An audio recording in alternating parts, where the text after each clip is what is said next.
School থেকে কিনে নিয়ে এসেছিলাম মাকে না জানিয়ে। এখন এই স্ট্রবেরিতে এখন দেখেন স্ট্রবেরি ধরেছে, এগুলো তো কালার চেঞ্জ হয়ে গেছে, আর কদিন পর পাকবে এগুলো।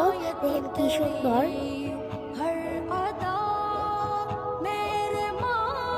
দেখেন অনেকগুলো আছে আরো। এই যে ওই যে একটা গোড়া, অনেক সুন্দর স্ট্রবেরি গুলো। ভেবেছি আরো অনেকটাই গাছ কিনে নিয়ে আসবো, তাহলে আরো অনেক অনেক বেশি বেশি করে স্ট্রবেরি খেতে পারবো। দেখেন স্ট্রবেরি গাছটার পাশে কত সুন্দর দৃশ্য।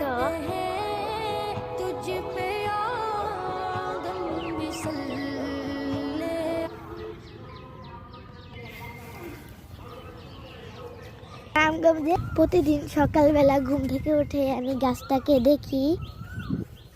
এখন দেখে বাড়িতে যাচ্ছি। দেখুন এটা আমাদের পুকুর পাড়। সবাই ভালো থাকবেন, সুস্থ থাকবেন। আল্লাহ হাফেজ, টাটা।